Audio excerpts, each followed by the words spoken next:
Los tsunamis son una de las fuerzas más mortíferas de la naturaleza.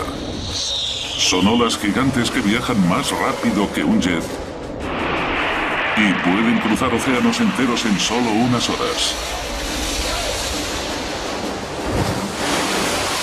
Tienen el poder de destruir edificios, vehículos, cualquier cosa a su paso.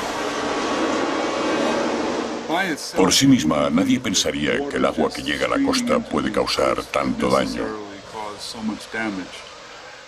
Pero en realidad se mueve a mucha velocidad y recoge todo a su paso. Así que no es solo por el agua, sino por lo que viene con ella, y que también es parte de una gran amenaza. El tsunami no dura solo unos pocos segundos. Es un torrente de agua iracunda e incesante. Lo principal de un tsunami es la persistencia. Sigue llegando agua cada vez más. Y cuando ya crees que va a parar, llega aún más. Su poder junto a la duración es lo que lo hace tan incontenible. Los tsunamis han arrasado la Tierra durante miles de millones de años. Cuando se creó el planeta, la Luna estaba mucho más cerca. Llenaba todo el cielo. Su atracción gravitacional era mucho más fuerte y generaba olas gigantes de casi 1 kilómetro de altura que atravesaban los primeros océanos.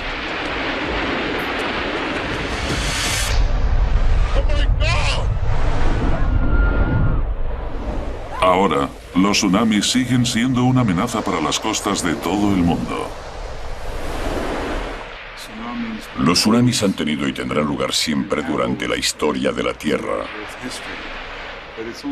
Pero es ahora que ha incrementado la densidad de población y la gente ha migrado a las regiones costeras cuando nos hemos dado cuenta de los peligros de los tsunamis. La investigación sobre qué es lo que causa estas monstruosas olas empezó hace unos 1000 años en las islas de Japón. Este país es el centro mundial de los tsunamis. Sus costas se han visto atacadas por estas monstruosas olas mucho más que cualquier otra parte del planeta. La prueba es la propia palabra tsunami, originada en Japón y que significa ola de puerto.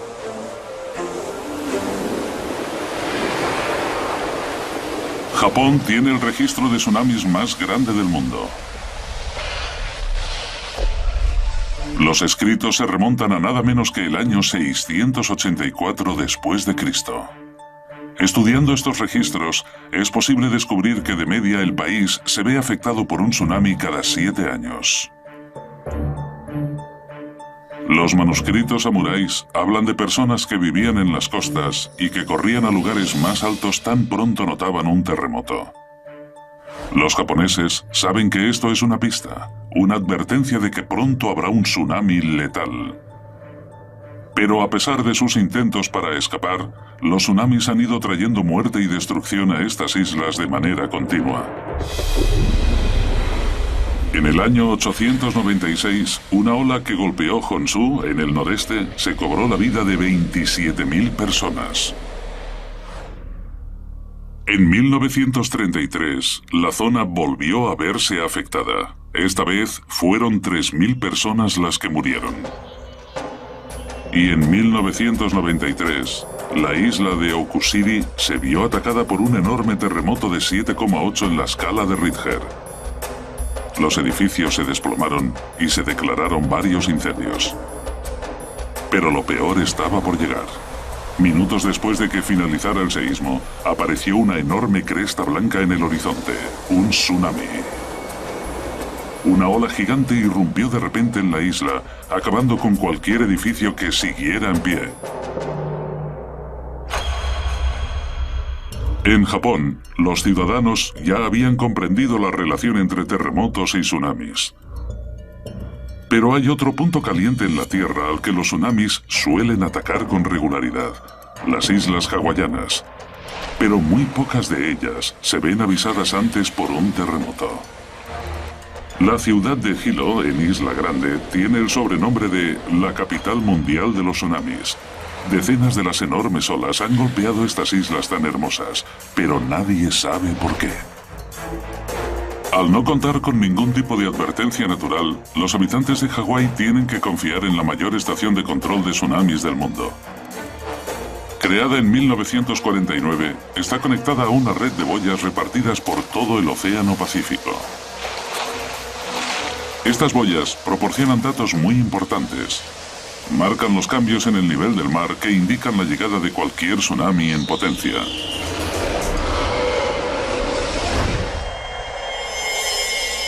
En 1960, los científicos encontraron el gran avance que estaban buscando.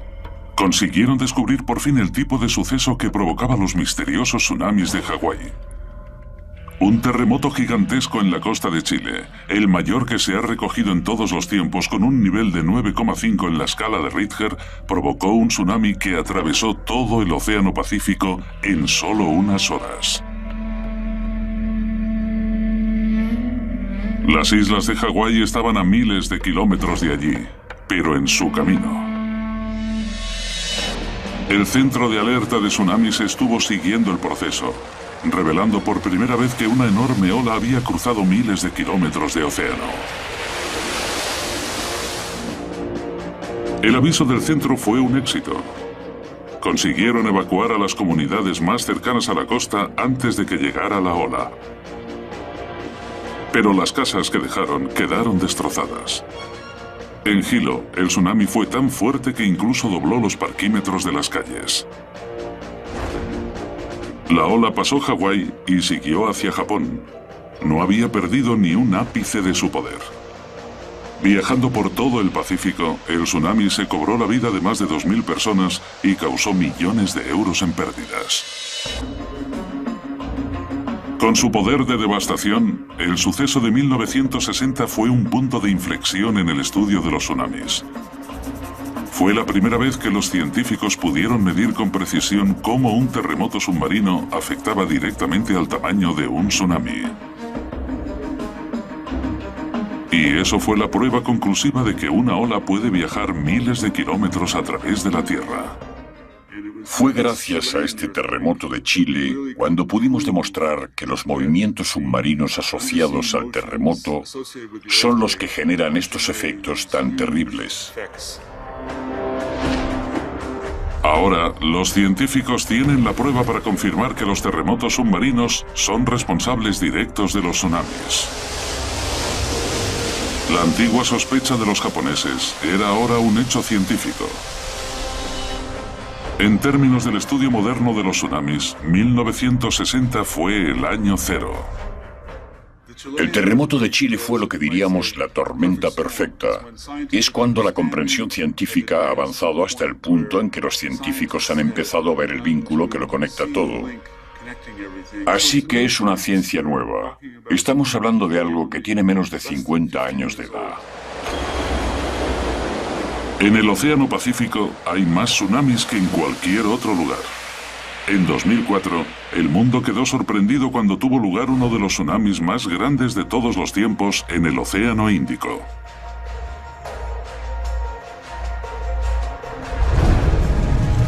El 26 de diciembre de 2004, Indonesia fue atacada por el segundo mayor terremoto que se conoce, de 9,2 en la escala de Richter.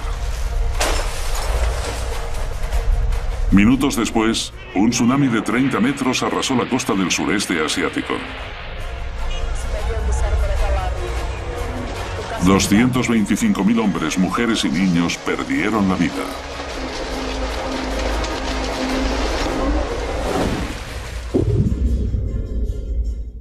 El terremoto de Indonesia tuvo tanta fuerza como el consumo anual de energía en los Estados Unidos. Esta enorme explosión de energía se liberó en solo unos segundos. Una vez más, se le recordaba al mundo el increíble poder de la naturaleza. En los últimos 50 años, los científicos pudieron confirmar por fin un vínculo sólido entre los terremotos y los tsunamis. Observando el tamaño del terremoto de Chile en 1960, los científicos fueron capaces de probar de manera concluyente que los terremotos eran los que provocaban estas enormes olas. Siguiendo el paso de este tsunami, fueron capaces de demostrar que pueden viajar a miles de kilómetros de su origen. Controlar los terremotos que causan toda esta increíble devastación implica tener que mirar a varios kilómetros bajo tierra. Investigando el poder que origina estas olas gigantes, los científicos han empezado a entender cuándo y dónde puede atacar la siguiente.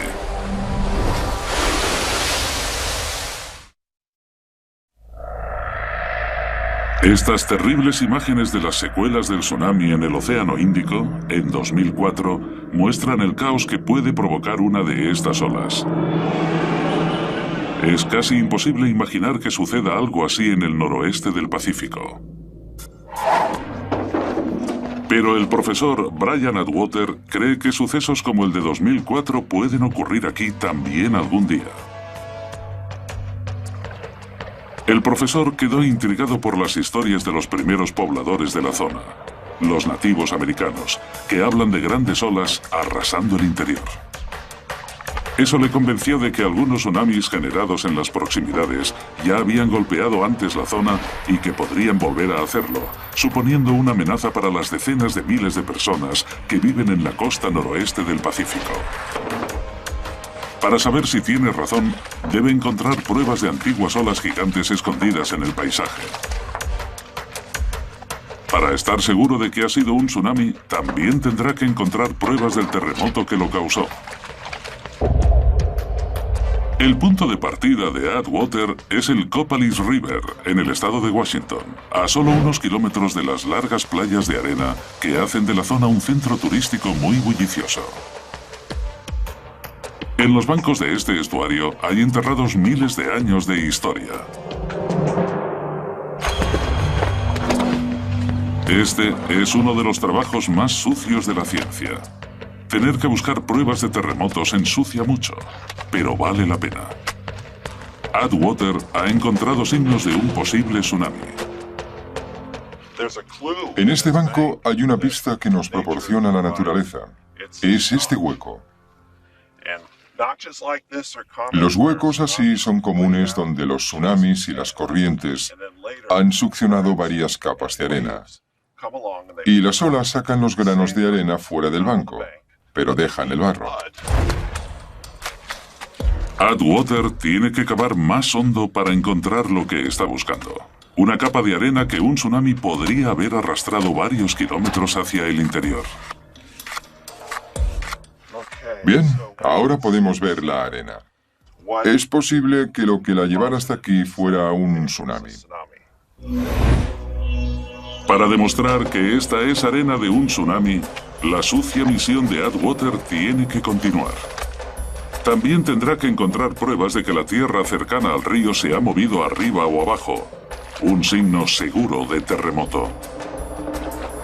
Después de un poco de trabajo duro, Atwater encuentra lo que estaba buscando, una prueba clara de que hubo tanto terremoto como tsunami.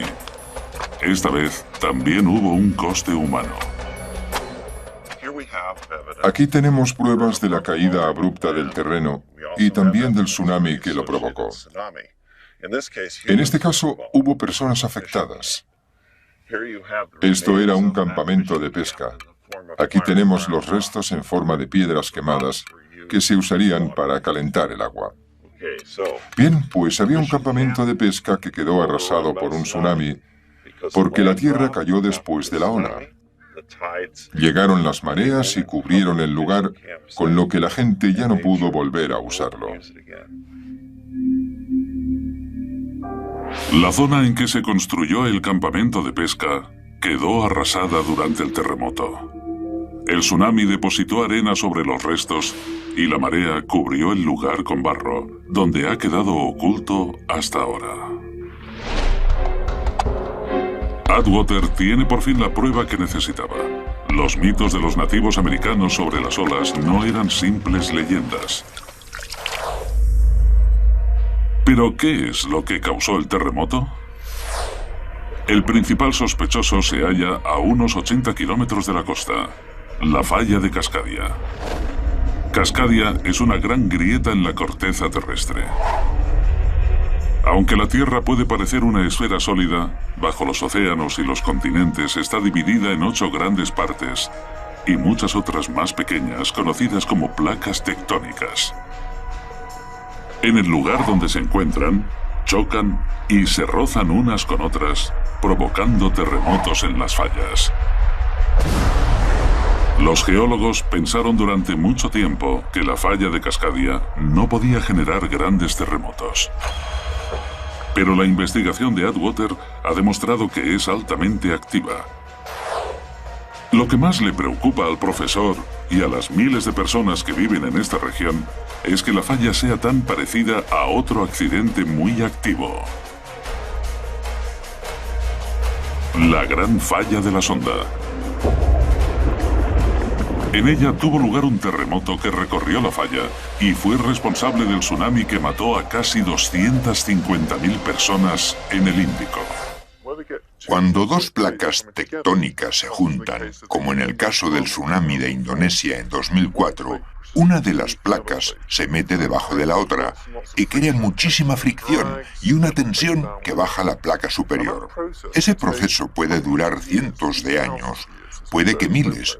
Es un proceso muy lento.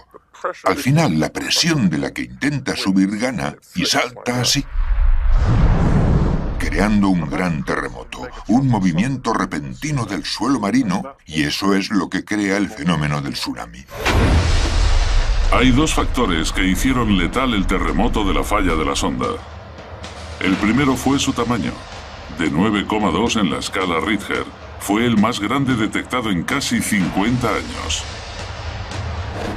El segundo fue que tuvo lugar cerca de la superficie.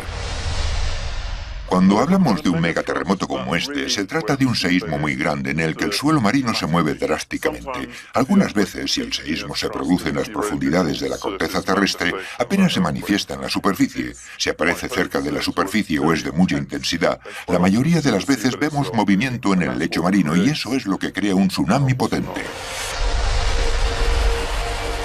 Investigando el suelo oceánico después del terremoto, se descubrió que se habían fracturado más de 1.600 kilómetros de falla y que se había abierto 20 metros. Este enorme seísmo movió miles de millones de toneladas de agua, lo suficiente como para cubrir Manhattan a una profundidad de casi 8 kilómetros. La zona de la fisura tenía unos 1.500 kilómetros de longitud. Al moverse toda esta parte submarina de la grieta se creó una ola gigantesca. La tromba de agua alcanzó un tamaño impresionante. Desde luego fue uno de los mayores tsunamis de los que se tiene constancia. La investigación de Atwater concluyó que el noroeste del Pacífico estaba en riesgo de verse atacado por esta clase de desastre. Pero no quería alarmar innecesariamente a los habitantes de la costa hasta haber recogido todas las pruebas que pudiera. Atwater tenía que averiguar con precisión cuándo este tsunami atacaría la costa para ver si podría haber más. Primero realizó una datación por radiocarbono en el suelo del río Copalis, pero el resultado solo lo alejó de lo que esperaba. Descubrió que el terremoto y el tsunami ocurrieron en algún momento entre 1680 y 1720. Y lo más importante, Atwater seguía necesitando pruebas concluyentes de lo grande que había sido. Pero hasta ahora, la investigación solo había sacado a la luz 2 hechos extraordinarios. Desenterrando el campamento de pesca abandonado, Atwater descubrió que un terremoto en Cascadia había hecho que el suelo se desplomara. El corte en el banco era una prueba de que este mismo terremoto había generado un tsunami. Pero lo que estas pruebas no le contaban a Atwater era lo grande que fue la ola. No tenía forma de precisar el tamaño de la amenaza que sufría el noroeste del Pacífico. Su investigación estaba a punto de dar un giro inesperado gracias a unas pistas que venían no solo de muchos kilómetros de distancia, sino también de hace cientos de años.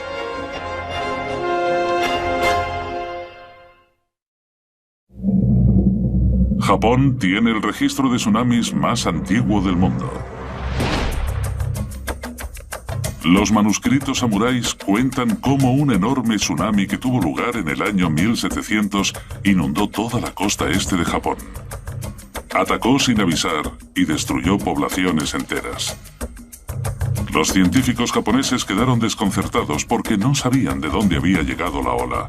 No hubo ningún terremoto que avisara a los lugareños para que subieran a terrenos más altos. La ola misteriosa recibió el apodo de el tsunami huérfano. De vuelta a los Estados Unidos, la investigación de Brian Atwater sobre el misterioso terremoto de Cascadia y el tsunami necesitaba más pruebas. No había manera de precisar ni el tamaño ni el momento del suceso. Todo lo que sabía era que tuvo lugar en algún año entre 1680 y 1720. Pero las fechas de Atwater fueron una revelación para los científicos japoneses. ¿Sería que este suceso fue el lugar de nacimiento de su tsunami huérfano de 300 años atrás? Me dijeron, mira, tenemos un tsunami del año 1700 al que estamos intentando encontrar la explicación. Y pensamos que tu terremoto ocurrió en el mismo año, concretamente el 26 de enero de 1700 y fue de magnitud 9. Un terremoto en Cascadia que produjera una ola con suficiente fuerza como para cruzar el Océano Pacífico entero hasta Japón necesitaría ser al menos de magnitud 9. Esto equivale prácticamente al enorme seísmo del Océano Índico. Los terremotos como este tienen tanta fuerza que pueden conseguir que un tsunami cruce todo un océano con facilidad. La cantidad de energía que se necesita es difícil de estimar y es complicado exponerlo en términos que la gente pueda entender. De hecho, estamos hablando de unas fuerzas tan grandes como cientos de explosiones como la de Hiroshima. Pero los tsunamis no son solo olas muy grandes, también son rápidas.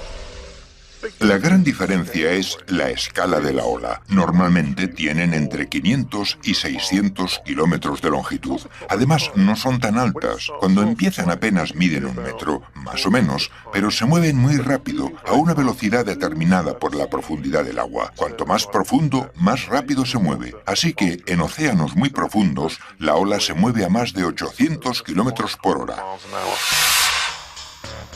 Cuando un tsunami coge velocidad en el agua, puede parecer completamente inofensivo y apenas detectable. Pero cerca de la costa, la ola se convierte en mortal. Es entonces cuando resulta evidente el verdadero poder de los tsunamis.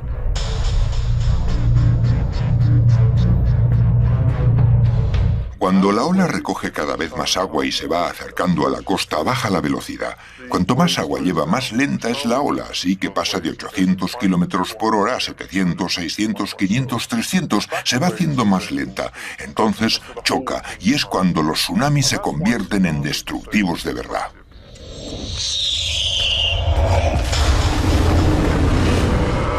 Es esta inmensa velocidad y poder lo que demuestra cómo lo que sucedió en Cascadia pudo destruir una aldea costera en Japón. Cómo un terremoto en Chile pudo diezmar Hawái. Y cómo el terremoto del Océano Índico pudo matar a casi 250.000 personas.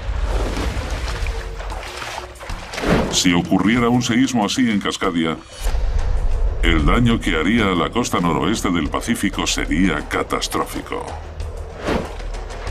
Pero para asegurarse de la escala de este peligro, Brian Atwater tenía que estar seguro al 100% de que las fechas de ambos tsunamis eran la misma.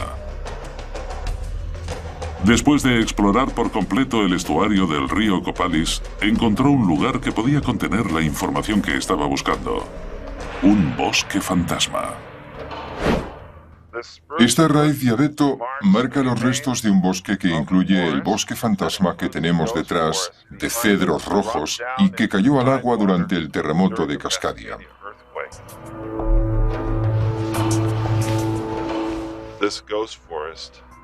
El bosque fantasma está compuesto por troncos muertos de cedros rojos que murieron al caer al suelo. Llegaron las mareas y rodearon los árboles, que murieron debido al agua salada. Es posible que esta zona estuviera cubierta una vez por un bosque frondoso. Pero ahora solo quedan los troncos blanquecinos de los cedros rojos. Cuando Atwater y unos especialistas expertos en anillos de árboles los cortaron para estudiar las líneas de crecimiento, lograron resolver por fin el enigma del tsunami tricentenario. Las fechas de los sucesos de Japón y Cascadia ocurrieron exactamente a la vez, en enero del año 1700. El tsunami huérfano había conseguido por fin un padre. Es posible que haya una explicación para esto. Este es un sitio que no cuenta con registros escritos, pero tiene estos increíbles registros geológicos. El vínculo entre los dos sucesos clarifica que el terremoto de Cascadia fue al menos de magnitud 9. Y por inquietante que suene, es casi seguro de que no fue la única vez que la zona se veía afectada por uno. Atwater cree haber encontrado pruebas de una serie completa de tsunamis sucediéndose durante 5000 años. Cada capa de arena en esta muestra representa un tsunami diferente. Hay sitios en Cascadia donde he visto 9 apiladas en una columna de unos 7 metros. 9 capas de tierra, algunas con arena. Dices, vale, no es una cuestión de cuántas, sino de cuándo.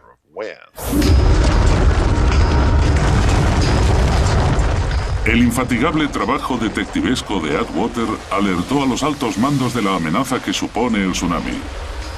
Como resultado, las ciudades cercanas a la costa del estado de Washington han podido prepararse para esta catástrofe en potencia.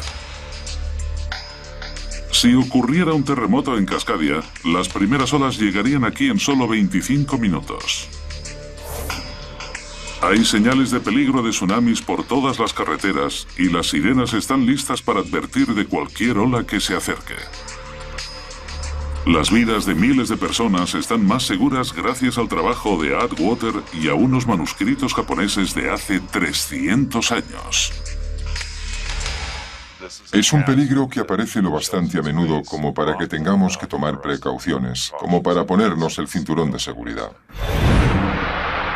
Datando el bosque fantasma del río Copalis en el año 1700, Atwater ha conseguido la prueba definitiva de que Cascadia fue capaz de crear un tsunami que recorriera el Pacífico. Descubriendo las múltiples capas de restos en el banco de hace 5000 años, sabemos que las monstruosas olas han atacado la zona muchas veces. Esta es una amenaza continua. Atwater sabe que aquí tendrá lugar otro terremoto, pero no tiene forma de saber cuándo exactamente. De vuelta en el Océano Índico, el lugar donde ocurrió el tsunami más letal del mundo en 2004, un hombre ha llevado la investigación de los tsunamis a un nuevo nivel. Cree haber encontrado una forma de hacer que las fallas de la Tierra revelen sus secretos y poder predecir así con precisión cuándo hay en camino un nuevo tsunami asesino.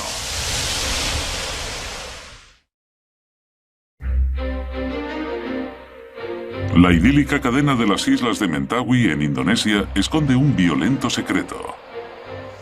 Uno que lo convierte hoy en uno de los lugares más peligrosos de la Tierra. Estas islas se hallan justo encima de la Gran Falla de la Sonda, al sur de donde un enorme terremoto en el Océano Índico provocó el tsunami de 2004. La Falla de la Sonda es una de las más grandes del planeta. Y desde que causó el terremoto de 2004, se ha convertido también en una de las más famosas. Aquí, predecir los seísmos es complicado, pero el profesor Kerry C. está siguiendo la pista correcta. Ya ha predicho con éxito 2 de ellos en la Falla de la Sonda.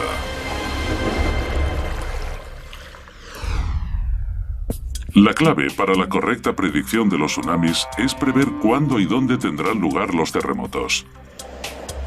Y para ello, los científicos tienen que buscar en el pasado. Si se quiere responder a preguntas sobre terremotos que solo ocurren en unos pocos cientos de años, o puede que miles de años, hay que encontrar instrumentos geológicos que nos permitan observar esos seísmos.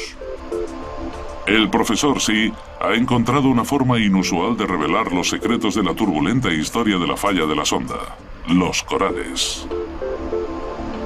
Estos atolones de coral están hechos con los esqueletos de piedra caliza de millones de criaturas diminutas. Cada generación se construye encima de los restos del anterior. Con el tiempo, el atolón se hace cada vez más grande. Mientras los corales permanecen bajo el agua, siguen floreciendo, pero cuando salen del agua, mueren. Los terremotos son los responsables de haber matado todos los corales que había en el agua en esta playa.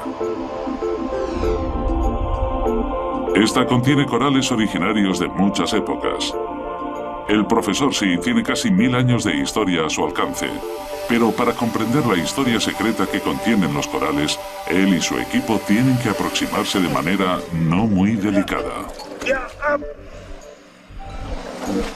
Lo que vemos aquí es un corte de sierra que hemos hecho en un microatolón de coral.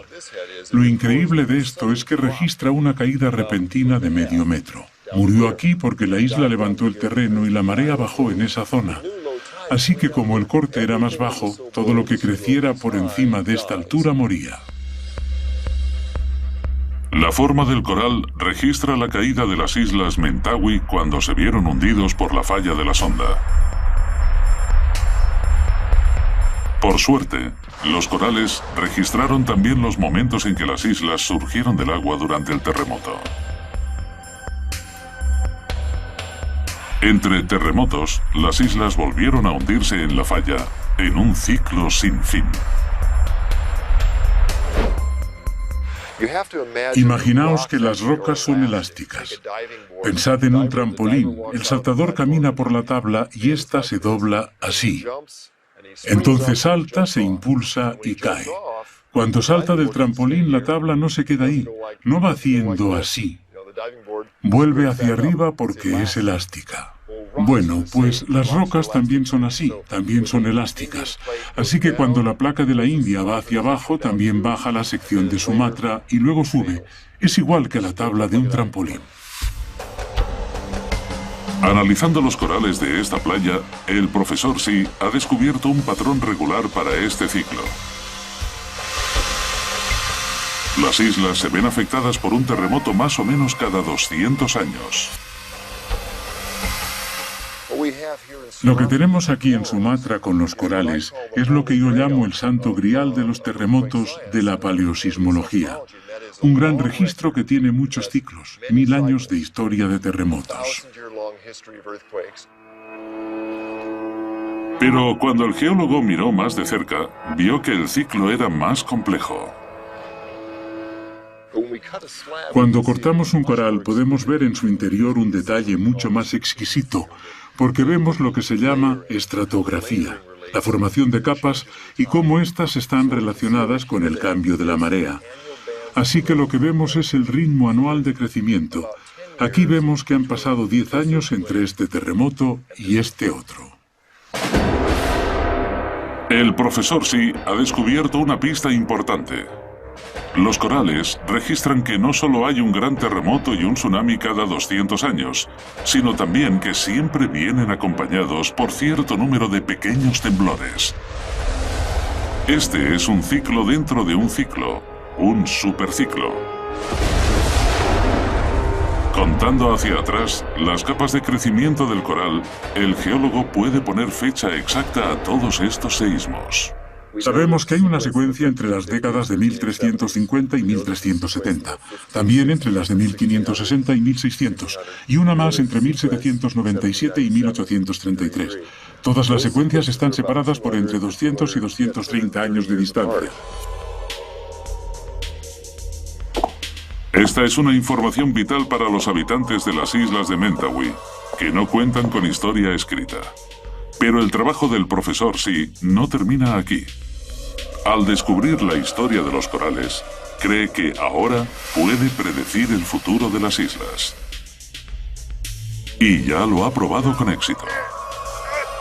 El profesor Sí empezó su trabajo aquí en 1993 y pronto se dio cuenta de que se acercaba un terremoto. Las islas Mentawai estaban a punto de empezar su siguiente superciclo mortal. Vale, es un terremoto. En septiembre de 2007 demostró que tenía razón, cuando un terremoto sacudió las islas lo suficiente como para generar un pequeño tsunami que destrozó casas y escuelas. La historia volvía a repetirse, tal como había predicho. Cualquier día podían llegar un terremoto mucho más grande y un tsunami mucho más peligroso.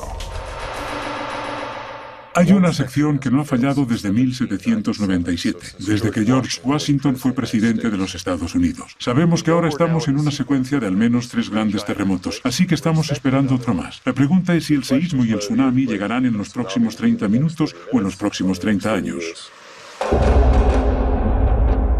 Gracias a la investigación de Sí, las personas de estas islas han tenido tiempo para prepararse.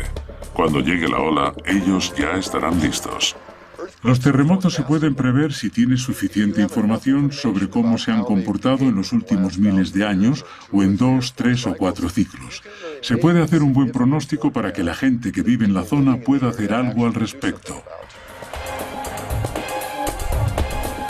La educación es la clave. Ahora se enseña a los niños que tan pronto noten el temblor de un seísmo, tienen que correr a buscar zonas más altas. Las carreteras recién construidas serpentean colina arriba desde los pueblos costeros para permitir que los habitantes escapen rápidamente de las mortales olas. Estoy seguro de que los niños de ahora, si viven hasta los 60, podrán ver el siguiente terremoto. De hecho, creo que hay más de un 50% de probabilidades de que ocurra en los próximos 30 años. Analizando la forma de los corales en las islas Mentawai, Sí ha demostrado que allí empieza un gran ciclo de tsunamis cada 200 años. Poniendo fecha a las líneas del coral puede ser incluso más exacto, ya que muestran que el ciclo contiene no solo uno, sino varios tsunamis letales. La falla de la sonda es la culpable de que sucedan, pero no todos los tsunamis se generan por un terremoto. Existe un tipo diferente y mucho más raro de ola, el megatsunami. Los científicos sospechan desde hace mucho que las olas se pueden generar de esta forma, pero no hubo pruebas fotográficas concluyentes hasta 1958. Un desprendimiento en la bahía de Lituya, en Alaska, provocó una ola que alcanzó alturas de miles de metros. Esta grabación, que se hizo justo después de que llegara el tsunami, muestra el enorme poder de la ola. Los árboles poblaban una vez el camino hacia las playas de la bahía, pero fueron arrancados de cuajo por una pared de agua, dejando nada más que la roca al descubierto. El tsunami se generó cuando un terremoto relativamente pequeño provocó un enorme desprendimiento de rocas y escombros en la bahía. La ola resultante fue más grande que el Empire State Building y desconcertó a los científicos de todo el mundo. Los tsunamis de esta escala son muy poco comunes, pero es posible que pronto veamos otro mega tsunami provocado por un desprendimiento 10 veces más grande que el de Lituya, en una pequeña isla del Océano Atlántico. Las Islas Canarias, lejos de la costa de África, se formaron a partir de una serie de volcanes. La más joven es la isla de La Palma. Está formada por 2 macizos montañosos. El primero es el extinto Cumbre Nueva, al norte de la isla. El más joven, el volcán activo Cumbre Vieja, está en el sur. y entró en erupción en 1977. La investigación del doctor en geología Simon Day fue crucial en el desarrollo de la teoría del megatsunami en La Palma. Todo empezó con una fisura inusual que se abrió durante una erupción volcánica en 1949. Ahora mismo estamos encima de la falla que corre hacia el sur por la cresta del volcán durante unos 4 kilómetros, así que se trata de una estructura continua. Day cree que la falla demuestra que es una bomba de relojería geológica. El inicio de un gigantesco desprendimiento de tierra. Lo que vemos aquí a mi derecha son las capas de rocas volcánicas, bloques de piedra y capas de ceniza volcánica. Y a mi izquierda, al oeste de la falla, vemos las mismas capas de rocas y ceniza. Las que están delante de la falla se movieron, se juntaron, y cuando la falla se movió, se separaron. Las rocas a mi izquierda se fueron moviendo hacia el oeste. Lo que pensamos que pasará en alguna erupción futura es que la falla se hará más grande y todo su lado oeste caerá en un gigantesco desprendimiento al océano y dará lugar a un tsunami. Este desprendimiento podría hacer que toda la sección suroeste de La Palma, un sexto de la masa total de la isla, se desplomara en el Atlántico en un solo desprendimiento gigante. Lo que prevemos es que toda esta zona de la costa y la ladera que se extiende por la cresta del volcán, que ahora está cubierta de nubes, toda esa masa de roca se caerá en un solo desprendimiento masivo en el océano y levantará el agua a su alrededor para crear un tsunami. En principio, esta ola será unas 30 veces más grande que el tsunami del Océano Índico en 2004. Tendrá más de 1000 metros de altura. La erupción de 1980 del Monte Santa Elena fue la prueba de que un volcán se puede derrumbar de esta manera tan terrible. Fue un suceso impresionante, pero el derrumbe de Cumbre Vieja podría ser 200 veces peor.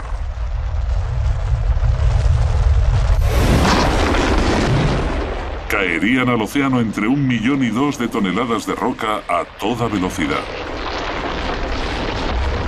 La ola resultante atravesaría entonces todo el océano Atlántico. Por supuesto, la ola se iría dispersando y separando en olas más pequeñas, pero aún así, después de cruzar el Atlántico y volver a juntarse en, por ejemplo, la costa este de los Estados Unidos, en el Caribe o en el norte de Brasil, estamos seguros de que las olas tendrían todavía entre 10 y 30 metros de altura. Eso es tan grande, si no más, que el tsunami que atacó Sumatra en 2004.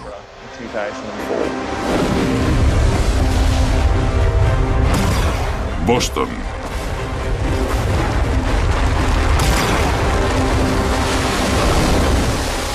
Nueva York.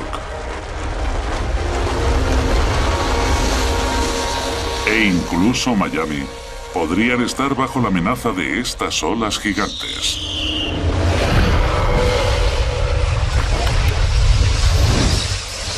Pero esto no era más que una simple predicción. Day necesitaba más pruebas para respaldar su teoría, aunque pronto descubriría que la grieta en el paisaje de La Palma era mucho peor de lo que esperaba. La erupción de 1949 había dejado un tipo diferente de cicatriz geológica en la isla. Day descubrió pruebas de un punto flaco mucho más serio en La Palma a partir de una serie de peligrosas corrientes de lava que corrían por la isla.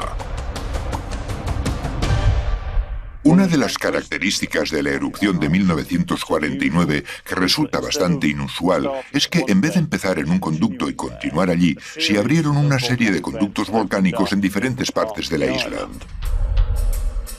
Cuando Day localizó estos puntos en el mapa, llegó a una terrorífica conclusión. La brecha era mucho más grande de lo que había sospechado en un principio. La zona afectada es mucho más grande que la longitud de la falla en la cresta del volcán. Eso quiere decir que se extiende por entre 15 y 25 kilómetros de la cresta. Este creciente cúmulo de pruebas demuestra que la grieta no era una simple fisura en la superficie de la palma, sino una brecha muy profunda que llega a cientos de metros bajo los cimientos de la isla. La herencia volcánica de La Palma es la clave de esta amenaza del tsunami. El gran peligro no son las propias erupciones, sino el hecho de que el volcán está cogiendo cada vez más fuerzas y se vuelve más y más inestable, así que en algún momento provocará un desprendimiento. Y parece que esta no es la primera vez que una erupción en La Palma puede provocar un desprendimiento gigante. Hay pruebas en los acantilados del norte de la isla que se formaron hace 65.000 años. Lo que podemos ver en el norte de La Palma es la cicatriz que queda cuando el viejo volcán del norte de la isla se derrumbó y provocó un desprendimiento gigante en el oeste. Fue tan grande que eliminó hasta 416 kilómetros cúbicos de roca y los depositó en el océano. Ese es el tipo de suceso que pensamos que volverá a ocurrir en el futuro en Cumbre Vieja. Es casi seguro que este antiguo derrumbamiento del volcán de Cumbre Nueva generó una ola gigante.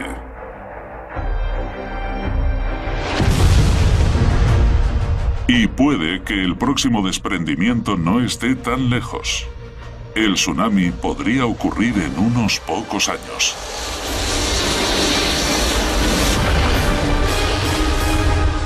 Aunque nos parezca extraordinario, cuando lo tenemos en cuenta en términos humanos, estamos hablando de un tsunami que podría golpear la costa este de Norteamérica y causar una enorme destrucción al nivel del tsunami de Sumatra. Pero esto es lo que ocurre con la geología. Es lo que hace la Tierra. Aunque se han documentado tsunamis durante miles de años, ha sido solo a partir del último siglo cuando los geólogos han sido capaces de demostrar que están conectados a los movimientos de la Tierra.